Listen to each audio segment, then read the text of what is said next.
Sure.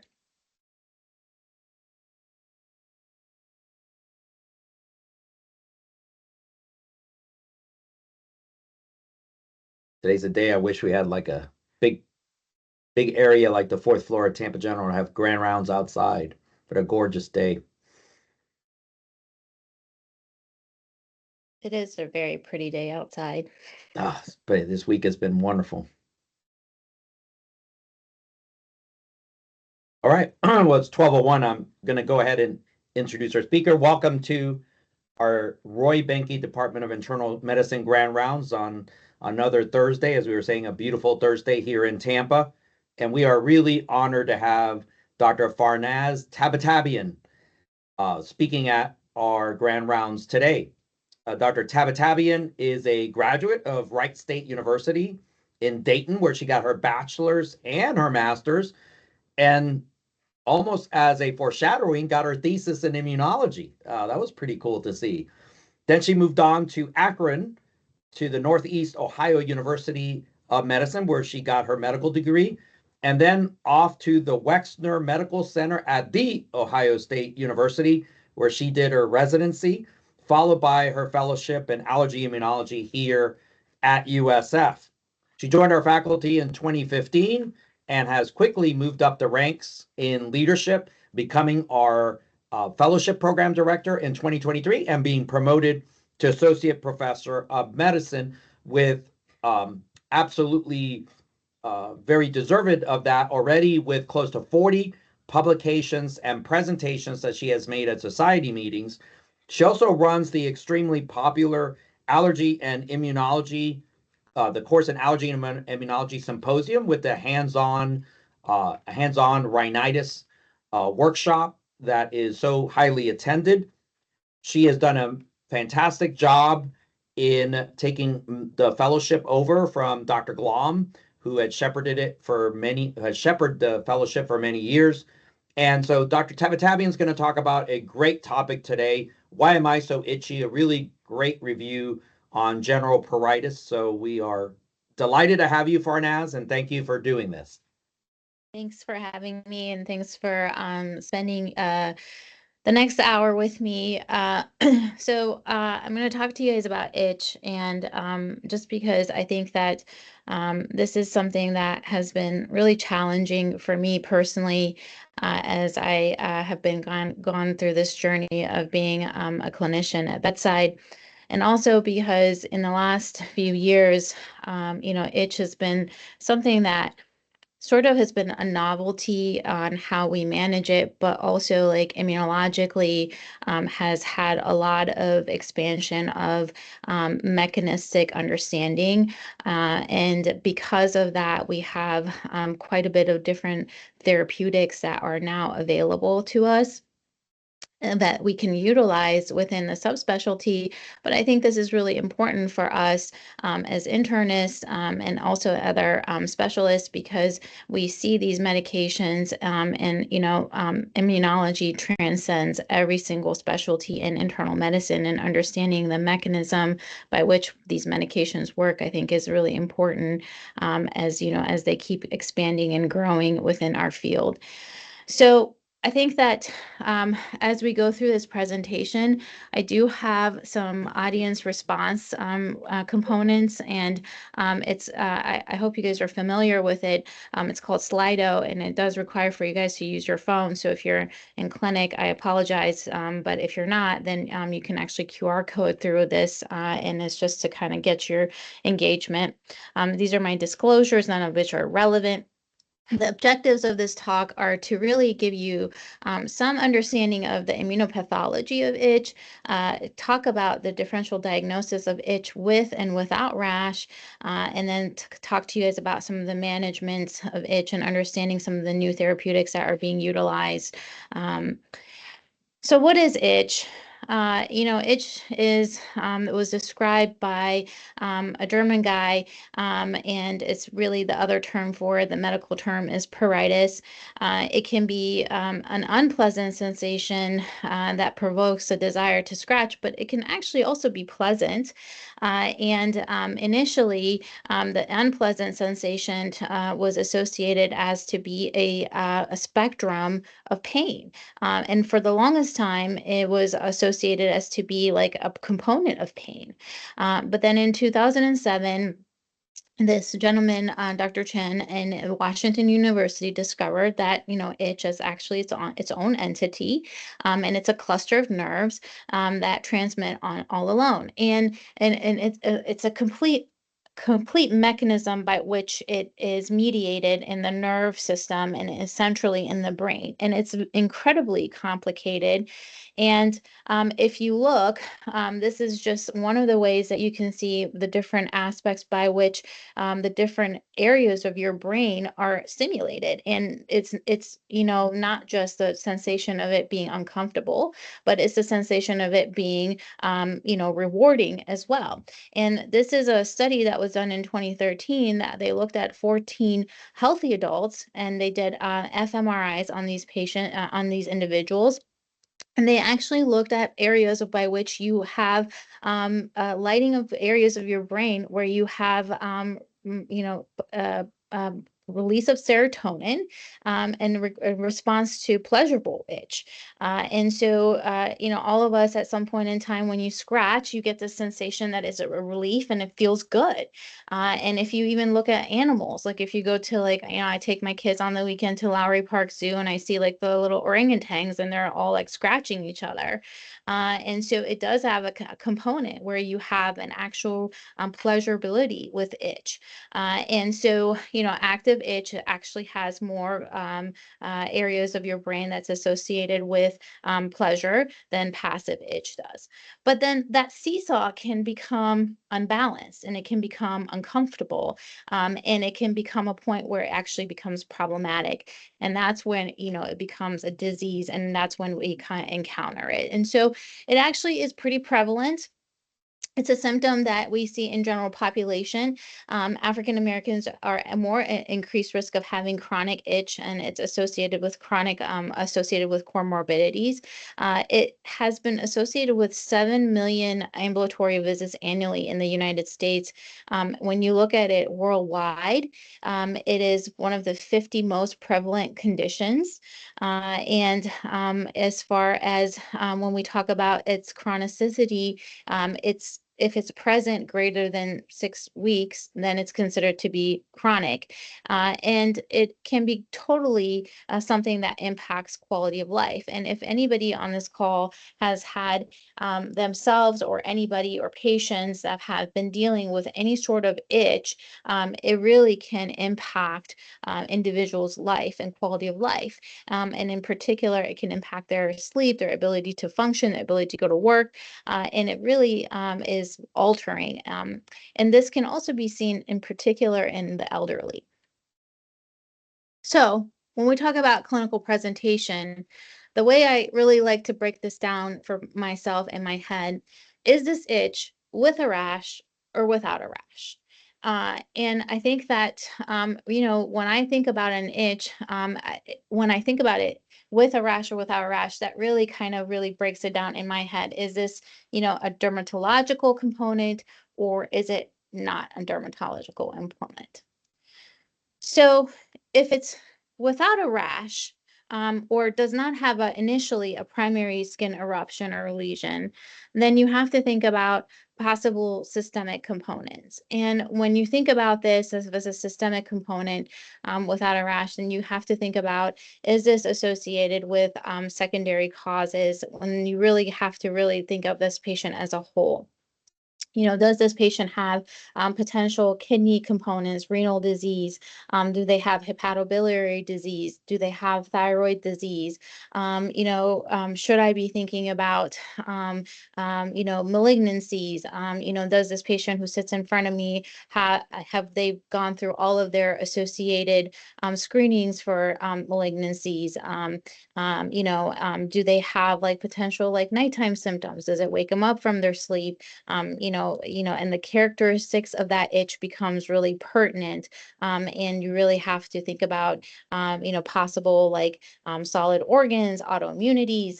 And so then you really kind of have to go through as to some of the things that you would think about systemically as to be contributing to that process. And really, and initially, what you can do is, your typical labs that you would do in your clinic, which would consist of like your CBC, your CMP, you would do thyroid studies, your A1C. And then, if you really wanted to think that it's warranted, if this patient would potentially be at risk of evaluation for, malignancy, you could pursue an X-ray. And really, your H&P is going to be the thing that is going to sort of mediate that further evaluation. And so, again, it kind of comes to this concept of systemic causes of itch can be really broad. And so you really kind of have to go through your whole organ system and think about it. And the one thing that you should always kind of consider is also drugs. And oftentimes, we always think about a lot of these systemic things, but medications can play a huge role in an itch without a rash. And a lot of the patients that we see in clinic are on tons of drugs, and so reviewing the medications and their medication list is really important. And then also ensuring that these patients are not on supplements that can contribute to them. And for whatever reason, patients tend to not include the supplements on their medications list. So making sure that you ask about those, to ensure that that's not a possible contributing factor. And then if they have a rash. And so that becomes a lot more broad, and, I think that this in itself can be, probably 5 ground round talks on its own, rashes that are associated with itch. But I really wanted to kind of talk about the top 5 rashes that probably have walked into my office in the last 3 months that are pretty itchy. And maybe we all should really know. And this is where your audience participation comes into play. So, itchy rash 1, description going on for several weeks, worse at night, Benadryl helps.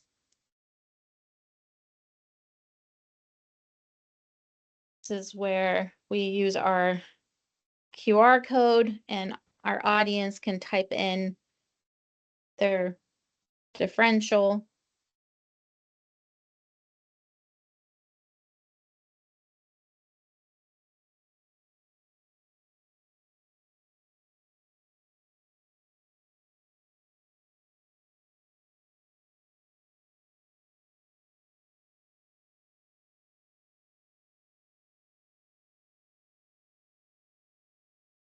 Idiopathic.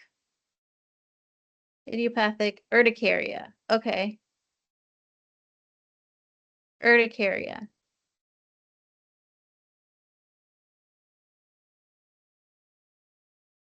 All right. Hives. Yes, good. Okay.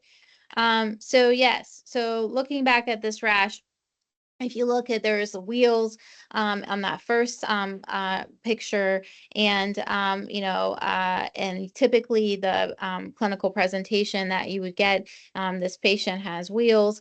They can come and go, last less than 24 hours. It can be very itchy, and if you look at this third picture, you have some of it disappearing, and so this ongoing of this presentation of rash, but each individual patch can last less than 24 hours. And then this middle picture is called dermatographia, a dermatographism, and it's essentially when you take the end of your Q-tip in the office and you draw on them. And again, that's a process of mast cell degranulation, and the fact that this is a Benadryl responsive, again, kind of talking to that. This rash is very itchy, common, can come to your office. Acutely is less than 6 weeks. Chronically, it can be greater than 6 weeks, and can be associated to a wide variety of different components. It can be stress mediated, it can be viral mediated, NSAIDs can make it worse, alcohol can make it worse, but overall can impact quality of life and be something that walks into your office. So itchy rash number 2. You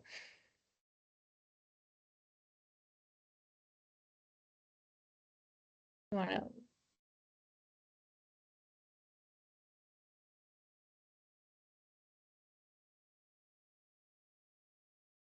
Good, eczema. So this is just looking at, I'm showing you a picture of a baby and hands, and then, and a different pigmented skin. Again, this is a little bit more, if you look, more of a dermatitis, it's flaky. It can have excoriations associated with it, and this definitely can have different areas. The presentation on a kid can be different than in an adult. And essentially, the clinical features of this is very scaly, it's erythematous, papular rash, dry, and it's very pruritic. It can cause sleep disturbance. In kids, you can see it on their face, and it's more on their knees, and the back of the elbows. And in adults, it's a little bit different. You can actually see it in their cubital fossa, inner portion of their hands, and on their feet. And again, this can also be all over, but again, the rash is scaly, erythematous, papular rash, dry skin. Itchy rash 3, 21-year-old college student with 4 roommates, only one who's itchy, gets better with steroids. When he goes home, gets home from home, comes back to Tampa, and now mom up north is itchy.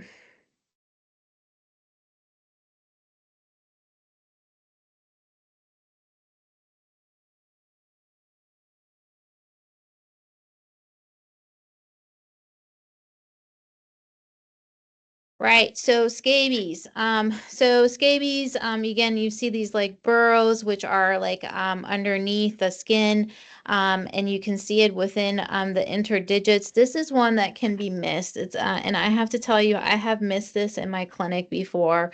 It's very pruritic. It can be itchy at night. Typically, this is it can be easy to pick up if it's really at the beginning of it, but if it's more diffused, it can be hard to recognize it. And sometimes, if one person might have it and they might be living with multiple people and they might not have it for a while, and then eventually the other members get it. And so again, something to think about if you doubt that this might be something, or if you even think about it, just go ahead and treat it. Obviously you can always look under the microscope for it as well. Itchy rash 4. 32-year-old female, on basically she has it on her forearms, around her wrists, a little bit around her ankles, and it spares her hands because she was wearing gloves while she was gardening.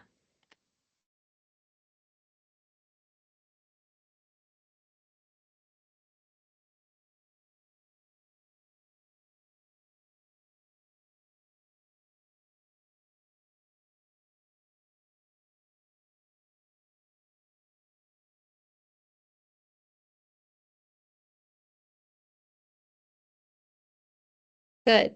So this is poison ivy, and so it is an irritant dermatitis. Essentially, this can actually look very angry, red, and this is a patient that was in clinic. I can have a little bit of a blistering component to it.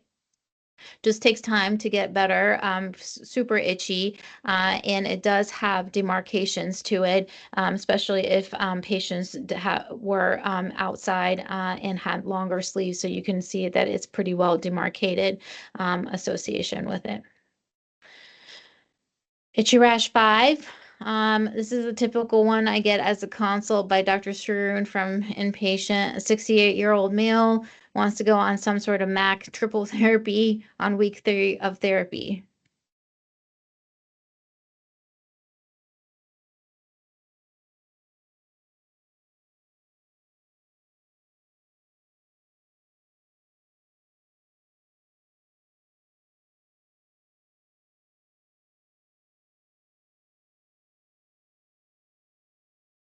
Yeah, perfect.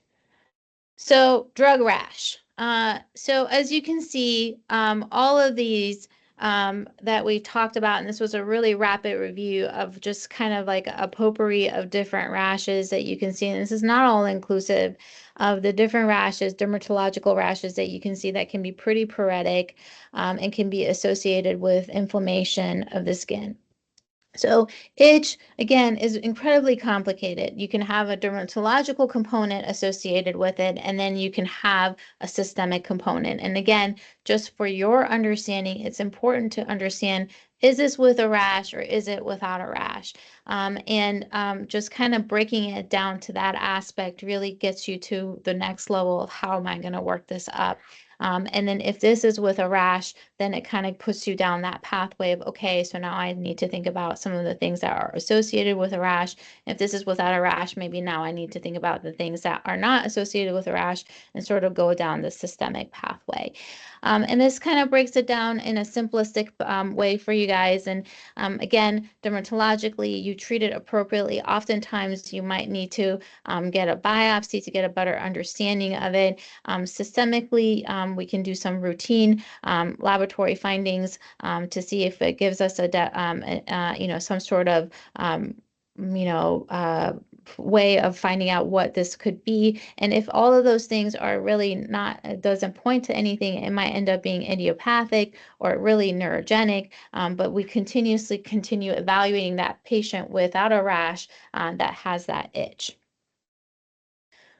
So now let's talk about why are they itching, right? Because itch is not comfortable. And what's mediating all this itch that they have? So they have this potential systemic component. They have this rash potentially, but why is it happening? And that's where the immunology, that's where the fun comes into play, right? Super complicated picture, but let's break it down. So we have your skin, right? And in that skin, we have different components of your skin, which consist of, your keratinocytes, you have your dermis, and then within that dermis, you have a bunch of immune cells. But within that area, you also have nerve endings, and those nerve endings actually have they go back to central component, which is in via the spinal cord to the brain. And that really comes to the fact that itch has multiple components to it. It has the skin as your barrier, the immunology of your immune cells, and then also the nerve component of it. So when you have the barrier that is impacted somehow, that contributes to you to have triggers that come into in the skin and essentially cause for you to have activation of those immune cells. And those immune cells then also contribute to having release of what's inside of them. And then that stimulates the nerves that are present. And that is essentially your itch receptors then that go into your brain and cause for you to have that sensation of itch that becomes uncomfortable. And essentially, how that happens is really by which disease that you have. Is this now a process by which you have atopic dermatitis, or is this a process by which now you have, neurogenic itch? So what are the mediators that are contributing to this, which essentially are your puritogens and those puritogens can be produced by inflamed skin, mainly your immune cells, or are they stimulants of the peripheral nerve, resulting in the itch sensation? So they can be histamigenic or non-histamigenic. And that's essentially when we talk about, the different cytokines, which come from your immune cells, and then the non-histamigenic puritogens and the histamigenic puritogens. And essentially what happens is that all of those things contribute to activating the afferent neurons, and that causes for you to then generate an action potential that activates centrally and causes for you to have that sensation of itch. So the different non-histamine cytokines that contribute to this are the ones that essentially, we talk about often in clinic, at least in my clinic, with the residents and the fellows. And, we actually have associated targets with that are contributed to itch. And these are essentially your different interleukins. And so they're interleukin 5, 4, 13, and 31. And essentially, they are the ones that contribute to the different aspects of itch. And the one that really is like the itch guy is IL-31, that is originated from your macrophages, your eosinophils, your basophils, your fibroblasts and mast cells, and really is the one that is probably one of the biggest mediators that contributes to itch. And it's secreted and stimulates the nerves. And we actually have a blocker for it now, and it's called nemolizumab, and it's for a disease state called prurigo nodularis. So this is one of the biggest components of itch in cytokines. We also have another biologic that is utilized in atopic dermatitis, and it has great data for itch suppression, and it's also approved for prurigo nodularis. And if you look in the atopic dermatitis data, itch significantly improved compared to placebo. And again, it's because you have these IL-4 receptors and IL-13 receptors on these afferent neurons that are located within your skin. And so if you block these cytokines, then you really help improve that pruritus that patients suffer from. And then obviously you have the histamine component as well. Other components that play a role in itch are included are periostin. Periostin plays a role in other T2 inflammatory states, but periostin is interesting because you actually have the alpha 4 beta 3 integrin as a receptor on the keratocytes and also at the nerve endings, in addition to the fact that is elevated in the T2 inflammation. And so it's plays a huge role in itch in general, and also in this whole process. And then interestingly, BNP, which is typically associated with heart failure, your brain natriuretic peptide, is also potentially a contributor to itch. And BMP actually is induced by IL-31, and it's released at the nerve endings, and it actually augments peripheral itch. And so it's possibly eventually might be utilized as an itch marker, and that's kind of to be announced later on. But some of our colleagues have looked at BNP being elevated in the skin of atopic dermatitis patients, and then also elevated in the blood of patients who have severe itch. So potentially could be used as a biomarker in patients who have severe itch. So what do you do? What do you do when patients have all this itch, and how can you help them? So you treat the underlying cause. You obviously want to eliminate any sort of aggravating factors if they have dry skin, if they have any sort of heat or skin irritants, associated stress, reduce any sort of pharmacological contributions to their itch. And then you have a wide variety of therapeutic interventions that you can utilize, but then it comes to the fact as to which one do you utilize, and it really depends on to why are you having the itch. And I think that's really where I think that it's important for you to understand the immunopathology of the disease that you're treating. And again, it comes to the concept of are we dealing with an itch that has a rash? And so if that rash is associated with something like atopic dermatitis, then we know that an immunomodulating agent like Dupixent or dupilumab would be effective, or other topical treatments would be effective.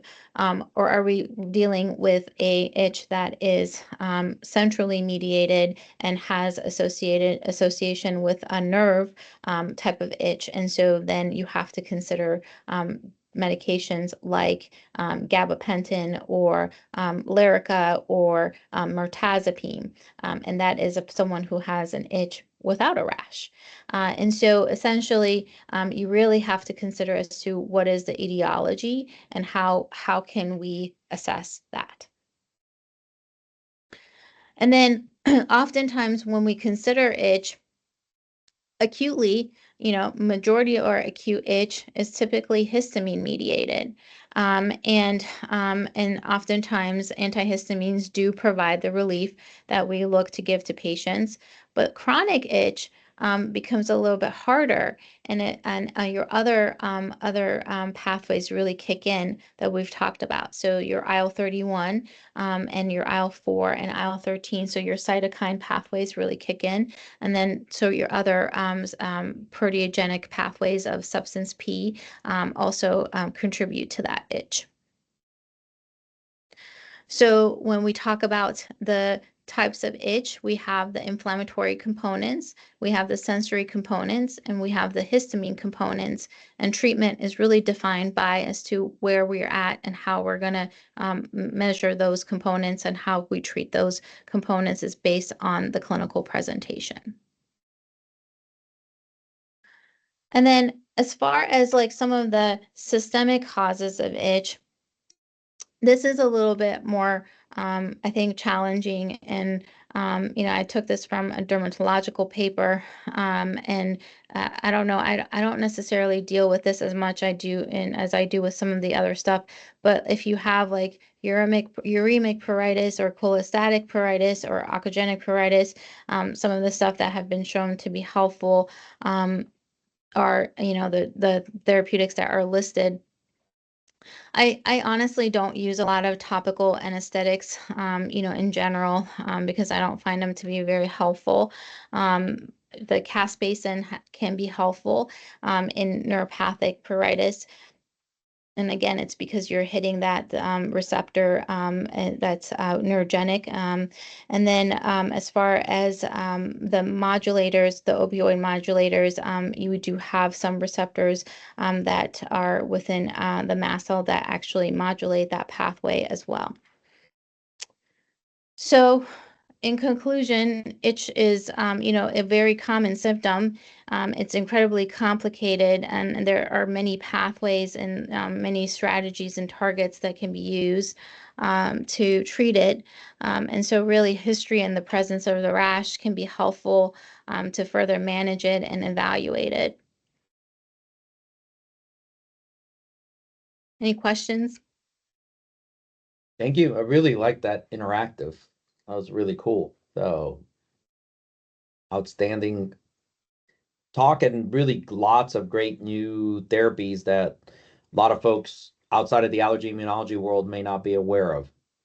So, and I love going to the Lowry Park Zoo. So today's a day where I was thinking Lowry Park Zoo would be outstanding with the kids. So all right, we'll take some questions. I know we got a lot of allergists and immunologists out there, so we'll see if they get us started with some questions.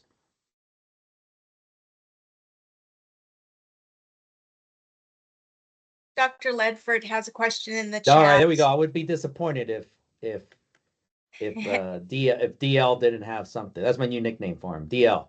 So Dennis Ledford, go ahead. Oh, maybe Farnaz, unmute Dennis. fantastic review, and I think it's so important to emphasize how disruptive itch and cough are, because my question was relating the overlap between itch and cough, and whether you know if IL-31, because I'm not aware of any evidence of that, but do you know if IL-31 has any effect on cough? So if you block IL-31, it might help cough.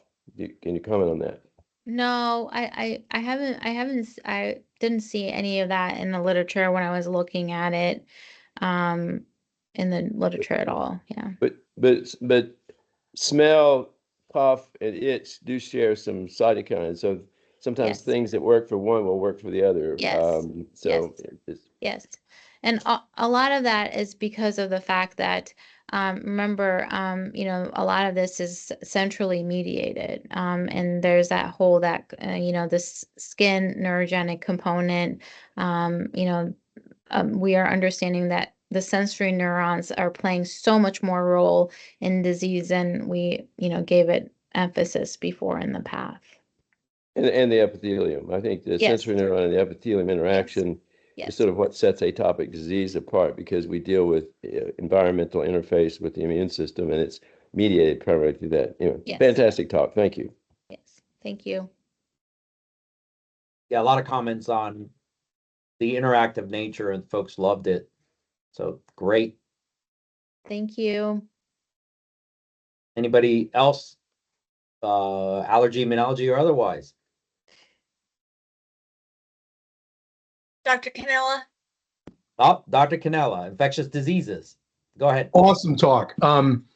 So it turns out that Staph aureus Yes. can secrete certain proteins. This was discovered in a paper about a year and a half ago. We Yes. discussed it in our interdisciplinary conference. Mhm. And it cycles through some of the cytokines you mentioned, and some of these proteins actually can cause these neurons to fire, Yes. thereby allowing the organism to gain entry into the integument because of this, which is really cool, right? It actually incites itching, and then subsequently to gain entrance, into the deeper layers of the integument, and then cause disease deeper.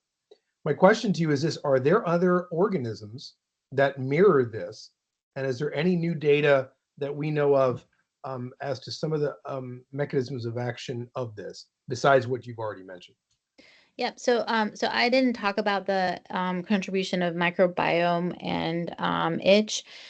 So I just I thought this talk was already really immunologically based, so I didn't want to bore people. So I love immunology, but so yes, Staph aureus definitely is a contributing factor, and there's tons of data that's come out in the last actually like 6 months that talks about staph and how it impacts like the afferent neurons within the keratocytes, and there's like different components within that actually stimulate substance P and different aspects of the puritogens that are in that realm. As far as like other microbiomes that are contributory, I didn't come across that, but I did in particular read a few papers that talk about staph and different mechanism by which staph contributes to it. And I think a lot of that comes from the fact of like, atopic dermatitis in general. One of the things that we like at bedside, we would always tell people, oh yeah, for atopic dermatitis, staph is a mediator, like take bleach baths. I mean, we tell like our, the little kids, oh, put your kid in a tub of bleach, for like for 10 minutes or something, and I remember telling my patients that as a fellow, and like I really couldn't explain it, but now like we can, because there's an actual immune mechanism by which we know that actually contributes to pruritus. Like it does contribute to pruritus because it causes this whole like stimulation of these neurons. But to answer to your question, I don't know any other biomes in particular that are there, but definitely microbiome is one of the pathways by which itch is stimulated and is being looked at. Yeah, it's super cool. It's again, you would hypothesize that things like, dermatophytes that cause, tinea pedis, things like Yeah. that, Pseudomonas, Yeah. with hot tub folliculitis, et cetera. These kinds of things are these interactions. Number one, are cool. I was an immunologist back in the day, so I get it. I get your affinity and love for it. And I think that there's much more to this topic than meets the eye. So thank you. You're still an immunologist. Only on Mondays and Fridays, Professor. The love. We have another question from chat. Yeah. What do you think about the potential connection between H. pylori and chronic itch and or urticaria? Yes, and from one of our former fellows, Natalie Diaz Cabrera. So hope Natalie's doing well out there. H. pylori and urticaria. Oh, I don't know when I think about it actually. Honestly, I don't really know how to answer that.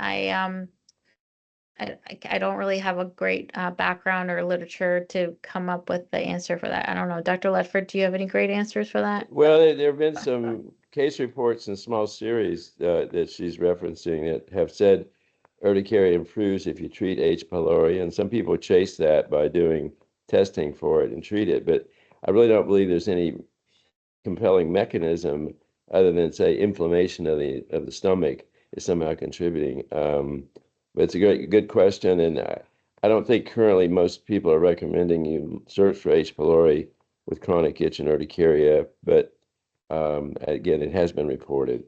And I would also add, don't forget about myelodysplasia. You mentioned I've missed a case of myelodysplasia who presented with itch, and they weren't at that time anemic, but their white count was low, and so keep myelodysplasia because it's in that polycythemia spectrum thing. I believe I'm not a hematologist except on Monday and Friday, but there's something else to keep in mind as you face some of the itch. I love the cases, and you got allergy and immunologists could give the best cases, as Dr. T gave with the scabies case. So many cases that present to an allergist and immunologist where you have to get rid of those anchoring biases of AI and really expand to anything that could cause pruritus. I think that has been one of the great teaching lessons from today's grand rounds. Yeah, the id reaction also, fascinating. That could be another 30, 40 minutes speaking about the reaction that you get, away from where a primary dermatophyte infection may be, that is speculated to be anywhere from T cells, the abnormal migration of T cells, to even hematogenous cytokine distributions. So this topic lends itself to, I wrote down in my further reading list is pruritus. That's you've stimulated, to steal an allergy term, you've stimulated me, Dr. T, that will go to the top of my reading list for searching my journals for pruritus based literature, because this is a great topic. And as you see, this has been one of the highest interaction after talks that we've had. Just great. Hi there, this is Alex Vu tuning in from Orlando. Alex, so we just have the alumni of alumni from Allergy Immunology, though. So we had Dr. Diaz Cabrera. Welcome, Dr. Vu. Alex, great to hear from you. What's your question? Yeah, nice to see you, Joe. Yes, great talk and great review of common conditions that we see. One thing I would want to comment and ask is chronic urticaria is very, very common, as we see in the allergy clinic and also in the community.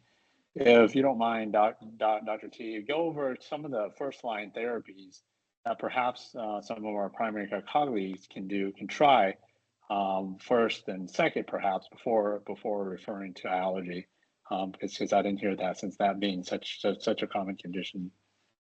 Yeah, I mean, chronic urticaria, so Dr. Vu can be like a topic on its own for grand rounds. It's such a booming topic right now, and it has such a spectrum of therapeutics. So chronic urticaria, obviously it's when you have urticaria greater than 6 weeks, up to this point, we would say it's chronic spontaneous urticaria. Typically, we don't really have an associated cause with it. We now know, I can confidently now say that we think it's like an immune dysregulation, with the immune dysregulatory component, central component being your mast cells. And then, mast cells are not by themselves. You also have basophils that play a role in this process. but it's essentially a degranulation of these guys. And, you know, mast cells are very complicated immune cells. They have tons of different receptors on them, including an IgE receptor. That's not the only receptor on these immune cells. They have IgE independent receptors. So they have the, you know, a G-coupled protein receptor. They have, you know, the KIT receptor. They have complement receptors. They have TLR receptors. And so essentially, because of that, there are many different ways by which these guys can get degranulated and cause for you to have histamine release, which the end product is essentially what you see is the papules and the urticaria, right? And so patients can present and they can be very itchy. Majority of patients are histamine responsive. And so if you put them on an antihistamine, which is usually a long-acting antihistamine, they can, you know, be responsive just to that. And typically, what we end up doing is that we actually start with, you know, one antihistamine. If they don't respond to that, we go to 4 times the recommended amount of histamine. So like, you know, one cetirizine is 10 milligrams. So we go up to 40 milligrams of cetirizine or 40 milligrams of loratadine, you know, and like one Allegra or fexofenadine is 180 milligrams, so 4 times the amount of that. And then majority of your patients, about like I would say 40 to 60% of those patients are going to be responsive to that amount of antihistamines, just to like that higher dose. And if they're not responsive to that, then that's when we really then go to other therapeutics. Then eventually it's going to be the biologics, which we utilize. But that's really kind of like a stepwise approach. And then from there, there's like a variety of other therapeutics that can be utilized to help these patients. These patients are very, very uncomfortable, a lot of quality of life issues. They can't sleep, they can't work, they can't function. And then oftentimes these patients can also have angioedema associated with it. And those patients who do have angioedema associated with it are the patients who have worse symptoms, harder to control hives. And oftentimes, you know, they tell you they're worse at night. Why are they worse at night? Physiologically. I always ask my residents this. I mean, if you think about it, endogenously, your cortisol goes down at night, right? So if your cortisol goes down at night, patients get worse, itchier at night. They can wake up early in the morning with that angioedema. So essentially, to respond to Dr. Wu's comment, high dose antihistamines is what I would consider trying while you're trying to get these patients to be seen by specialists. And then, you know, sometimes it's hard for patients to get in to see a specialist. You know, that's probably the first approach I would do. Does that answer your question? Great, that's great. Thank you so much. Appreciate it. Thank you. Yeah, that could be another grand rounds. Diseases that get worse overnight. And we conclude this: paroxysmal nocturnal hemoglobinuria, all kinds of things that, you know, worsen with respiratory acidosis at night. So another grand rounds discussion. I think we've created 3 grand rounds ideas just out of this.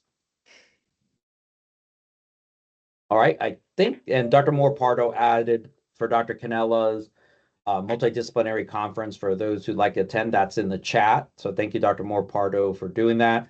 Yeah, Dr. T, you made such a good point. Immunology crosses so many lines: rheumatology, allergy, immunology, infectious diseases, and pulmonary and critical care with all the great work Dr. Jose Harazo is doing in his lab. It's multiple specialties that love immunology. So thank you for bringing this topic forward. Really appreciate it. Thank you so much. Have a great day.